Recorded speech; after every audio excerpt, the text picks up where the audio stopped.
Bien, jóvenes, lo de la plataforma lo arreglo inmediatamente, terminemos esta clase. Esta clase tiene como intención hablar un poco sobre factores psicosociales y en general repetir algunos conceptos, conocer el primer objetivo eh, curricular que perseguimos, que está en coherencia con el objetivo general de la materia. El objetivo de la psiquiatría, del curso de psiquiatría, es que efectivamente los futuros médicos aprendan a diagnosticar y tratar las patologías psiquiátricas que son competencia del médico general.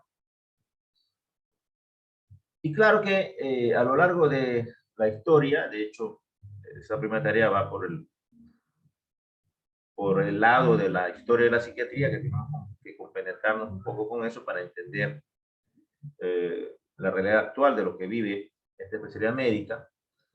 Hemos tenido pues, muchísima evidencia que los fenómenos y las consecuencias de los trastornos mentales pues no son actuales, sino que a lo largo de la historia pues han venido provocando algún impacto en la dinámica social, ¿no? Un actor famoso que se suicida, luego se sabe que él atravesó una serie de episodios depresivos en el conducto de consumo de sustancias. Un famoso cantante, claro, que pues, contrajo esta SIDA en el contexto del trastorno de conducto, también mediado por por drogodependencia, ¿no? Por ser adicto, claro. En nuestro país también ha habido casos muy interesantes, la generación de los poetas decapitados, Medardo Ángel Silva, que crea una hermosa canción en donde ya anuncia su muerte, ¿no? El rato me faltes, me arrancaré la vida.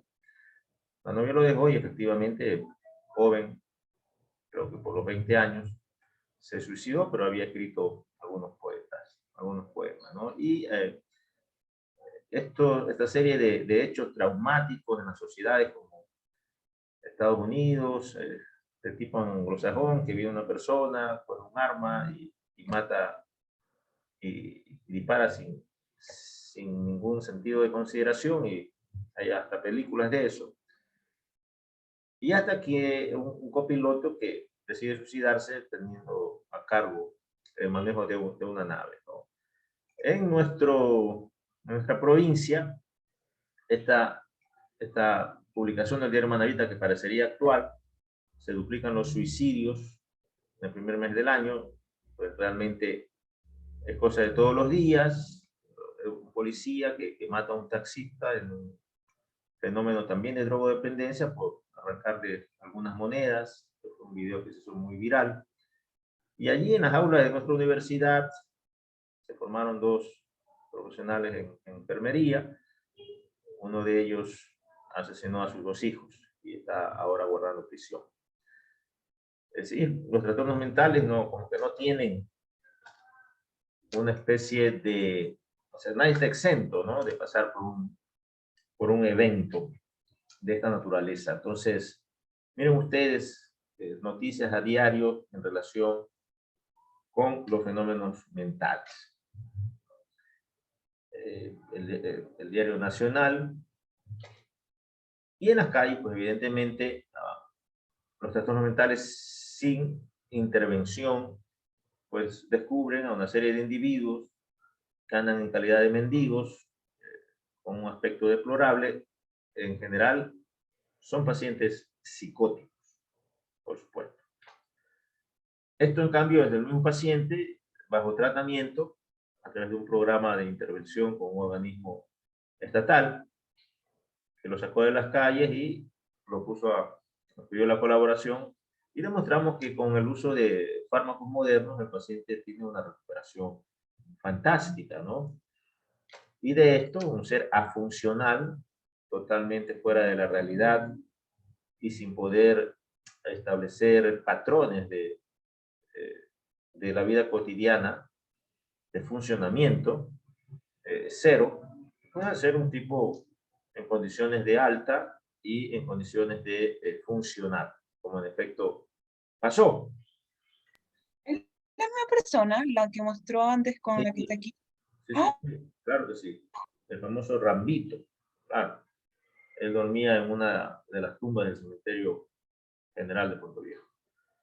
Pero sí, ya con tratamiento, paciente que demuestra que efectivamente los fármacos modernos, su mecanismo de acción, pues mejoran el pronóstico de las enfermedades. Antes decíamos en psiquiatría que esto no tenía opción de recuperación, pues ahora sí.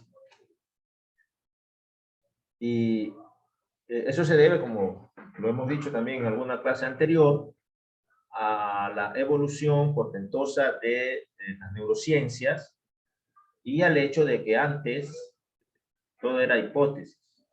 Leen los textos viejos de psiquiatría, entonces parece ser que el problema de las alucinaciones acontece por un exceso de dopamina y parece ser que es en la vía mesolímbica.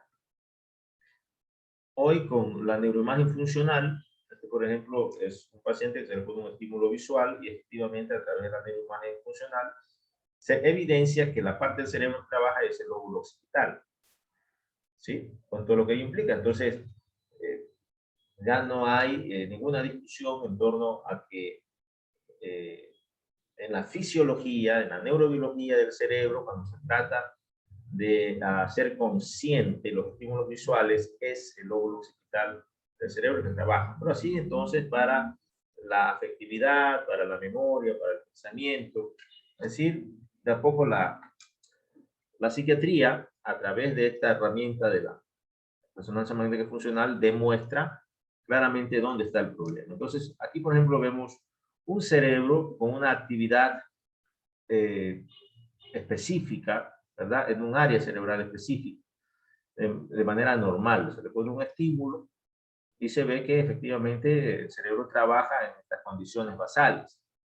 Pero luego vemos un paciente que tiene criterios clínicos de episodio depresivo mayor y que se le pone el mismo estímulo en la corteza prefrontal dorsolateral y vemos que efectivamente existe una disminución del proceso fisiológico. Entonces, efectivamente, esto ya evidencia uno de los territorios que están comprometidos en depresión.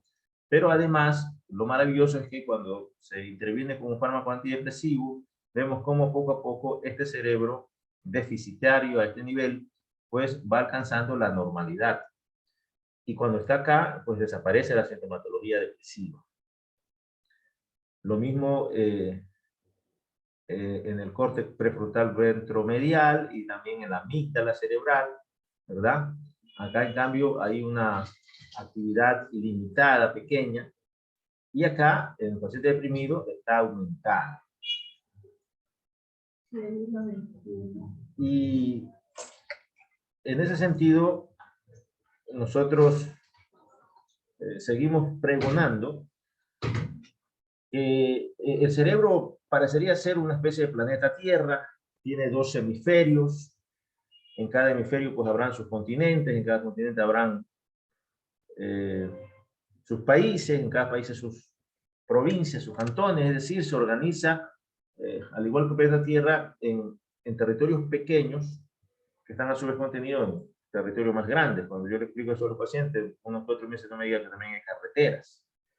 Pues efectivamente nosotros sabemos que sí, que son las sinapsis, y lo interesante es que nosotros entendamos que sobre esa sinapsis, sobre esas carreteras circulan moléculas químicas, neurotransmisores. Y esos neurotransmisores, efectivamente, ubicados en una carretera específica, que uniendo dos territorios cerebrales concretos, ¿verdad? Determinan tal o cual función fisiológica. El ejemplo más característico, no estaba por acá, pero sin duda es el hambre, ¿verdad? Bajan los niveles de glucosa e inmediatamente el centro del hambre, el centro del apetito, está en el hipotálamo lateral, definitivamente forma el neuropéptido Y, que a través de la sinapsis va al lóbulo frontal, y el neuropéptido Y en corteza frontal dispone o provoca la sensación de hambre. El individuo come, se recuperan los niveles de glucosa, ¿verdad? E inmediatamente pues se apaga el centro del hambre y se activa el centro de la saciedad, que es otro neurotransmisor, un péptido derivado de las anfetaminas, propio melanocortina también, y eso hace la sensación de saciedad cuando tú ya dices, no, no quiero, estoy lleno, ¿verdad?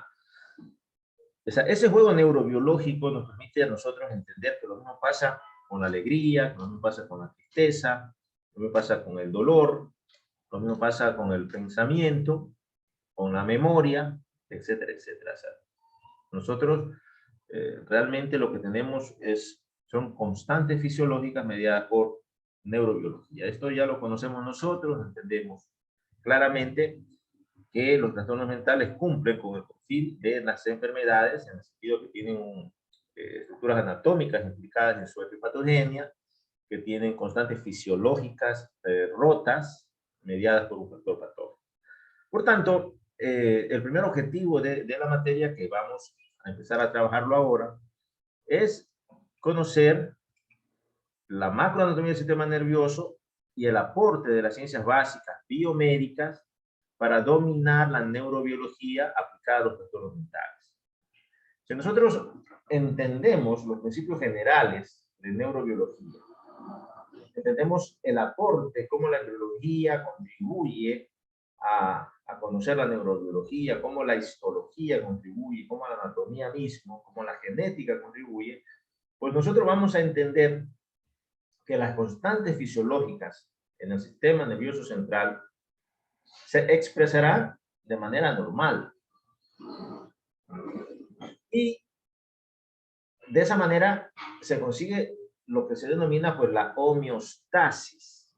Y la homeostasis, desde el punto de vista de la psiquiatría, no es sino la expresión normal de las funciones mentales.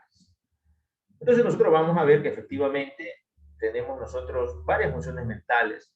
Cada una de esas funciones mentales para nosotros es una diana semiológica, cerca de 21 funciones mentales, que vamos a conocerla desde su estructura, desde lo normal, y vamos a ver la psicopatología y los síntomas y signos que derivan de la alteración de aquellas dianas semiológicas, de aquellas funciones mentales.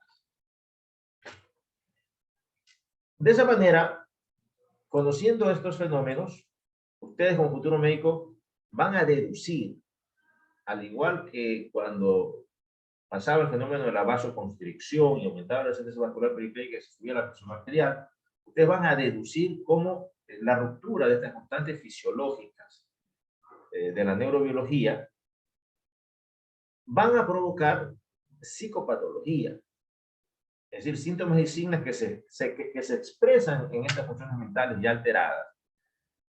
Y conoceremos, pues, potencialmente los factores patógenos que contribuyen a eso. Entonces, bien, jóvenes, la idea es que nuestro trabajo se basa sobre el denominado sistema nervioso central. Claro, hay a veces confusiones en los estudiantes a estas alturas de que existirían más de dos sistemas nerviosos. Nosotros existen dos sistemas nerviosos centrales, el sistema nervioso periférico. Muchos se confunden con el sistema nervioso autónomo, que no es sino una subdivisión más del sistema nervioso periférico, aunque también en parte contribuye el sistema nervioso central a estructurar sobre todo las líneas altas, ¿verdad? O las estructuras altas de los sistemas nerviosos, tanto simpático cuanto parasimpático. Y en el sistema nervioso central, nosotros tenemos de abajo hacia arriba 7 estructuras macroanatómicas que debemos diferenciarlas bastante bien desde la macroanatomía, ¿verdad? De abajo hacia arriba, pues está la médula espinal, una primera dilatación que es el bulbo raquídeo, una segunda dilatación que es la protuberancia, Encima de la protuberancia, por supuesto, el mesencéfalo, detrás el cerebelo. Entre el mesencéfalo y los hemisferios cerebrales tenemos el diencéfalo, no está representado acá. Pero esas 7 estructuras macroanatómicas tenemos que tenerlas presentes. Ellas derivan de las vesículas cerebrales primitivas, prosencéfalo, mesencéfalo, ya como este nombre se repite desde la vida intrauterina y persiste hasta la adultez, y el romboencéfalo. Estas vesículas primitivas derivan del famoso tubo neural, si ustedes se recuerdan, día 16 del desarrollo embrionario, células del mesodermo pues migran hacia la que es la columna dorsal del embrión y forman pues la placa neural que se invagina. Primero forma un surco con 2 alas, esas 2 alas se pliegan y forman el tubo neural, un tubo estrictamente hablando con 2 orificios, uno superior y otro inferior, los neuroporos superior y los neuroporos inferior. Día 26 del desarrollo se cierra el neuroporo inferior, día 28 se cierra el neuroporo superior, y el cierre del neuroporo superior está luego seguido de 3 dilataciones, una superior, el prosencéfalo, una media, el mesencéfalo, y una que queda posterior, el romboencéfalo. Y de estas 3 vesículas cerebrales primitivas derivan finalmente las 7 estructuras macroanatómicas que nos interesa a nosotros conocer. La médula espinal y el bulbo raquídeo, por supuesto, derivan, y la protuberancia derivan del romboencéfalo. El mesencéfalo tiene su estructura propia, el cerebelo mismo deriva del romboencéfalo, el mesencéfalo persiste como mesencéfalo. Y ya el diencéfalo y los hemisferios cerebrales derivan del prosencéfalo. Esto ustedes recuerden en embriología, pero es interesante saber que el tálamo, el principal filtro sensorial del sistema nervioso, es decir, toda la estimulación que llega del sistema periférico, pasa por el tálamo, y el tálamo discrimina a qué parte del cerebro dirige esa información sensorial. Y ubicándonos así, por supuesto, nosotros podemos orientarnos ya en una imagen, ¿sí? Y podríamos ya, cuando damos guardia, decir efectivamente esa lesión está en el mesencéfalo, está en el cerebelo, se ve en los cerebrales, se encuentra en el diencéfalo, etcétera, etcétera, ¿no? Exactamente las mismas 7 las mismas 7 estructuras macroanatómicas. Médula espinal, bulbo raquídeo, protuberancia, mesencéfalo, detrás del cerebelo, y encéfalo, sobresale siempre el cuerpo calloso, ¿verdad? El tálamo, que siempre se observa también, y los hemisferios cerebrales. Eso en un corte sagital.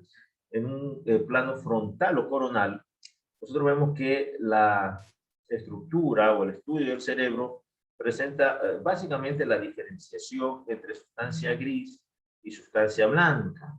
Recordar que la sustancia gris es el cúmulo de cuerpos celulares, y la sustancia blanca, en cambio, representa la unión de miles de millones de axones.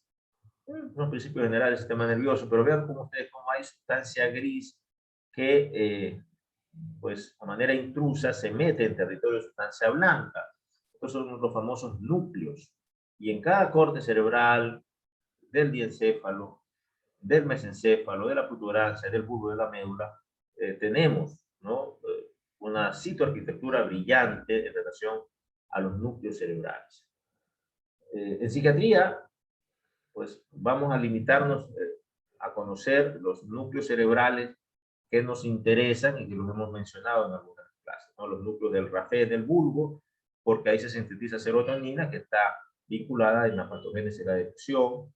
El lupus ceruleus, que está en la protuberancia, que sintetiza noradrenalina, que efectivamente está también vinculada con los trastornos de ansiedad y también con la depresión.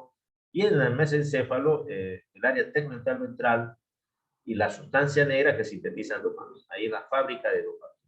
En el diencéfalo tenemos el famoso cuerpo estriado, con el tálamo, el núcleo caudado, el putamen, el globo pálido, núcleos subtalámicos, pero que en general están interviniendo muchísimo en la neurobiología que nos interesa conocer en estas primeras clases.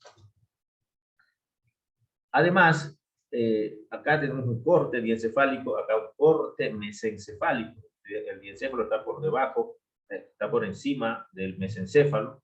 Claro, y aquí tenemos representada tanto la sustancia negra cuanto el área tegmental ventral. Lo interesante es entender que en este modelo arquitectónico, fisiológico del sistema nervioso, ¿verdad?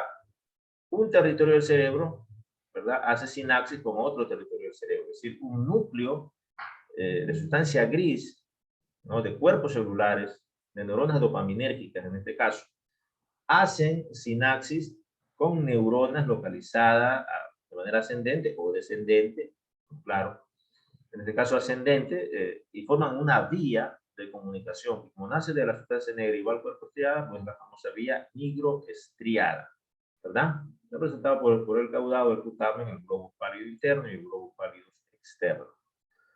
Entonces, tenemos que ponerle atención a las vías, ¿no? Es decir, no solamente nos vamos a quedar con conocer los núcleos más importantes a nivel de la fisiología del sistema nervioso en cada estructura del cerebro y relacionarlo con una patología específica, sino que también, pues, por supuesto, entenderemos y estudiaremos con algo de prolijidad algunas de las vías implicadas en la etiopatogenia de los trastornos mentales. La fisiología es clara, ¿verdad? Nosotros tenemos la posibilidad de recibir los estímulos del medio ambiente a través de los órganos de los sentidos. Por tanto, este primer fenómeno que consiste en entender que hay vías aferentes que de la periferia, ¿verdad?, se transmite la información sensorial a través de los diferentes puntos de las estructuras anatómicas que llega al tálamo, y del tálamo, a través de vías tálamo-corticales, llega a la parte de la corteza cerebral específica que contiene las neuronas que comandan dicha función. El tálamo, decimos, es una especie de central telefónica donde llegan todas las llamadas, ¿verdad? Y de la central telefónica pasan las llamadas a cada piso de un edificio de 50 pisos. Estas vías sensitivas aferentes cumplen con tener receptores sensoriales periféricos. Cada órgano del sentido tiene su receptor sensorial periférico específico. Y luego, por supuesto, a través de las vías sensitivas aferentes, ahí viene el fenómeno de la sensación, ¿verdad? Luego, la idea es que sean percibidas en corteza esta información sensorial, y esa es una de las funciones mentales que vamos a estudiar, la sensopercepción. Y de esa manera se provoca una respuesta que también baja, pues, a través de de vías eferentes. Entonces, jóvenes, esos principios neurológicos tenemos que tenerlos claros para efectos de lo que se viene. Bien, ¿alguna pregunta en relación a lo que hemos hablado ahora?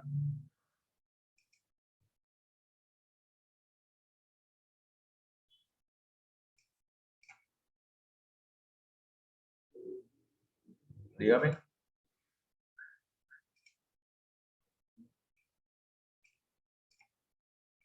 Es apenas una clase introductoria de la materia aún.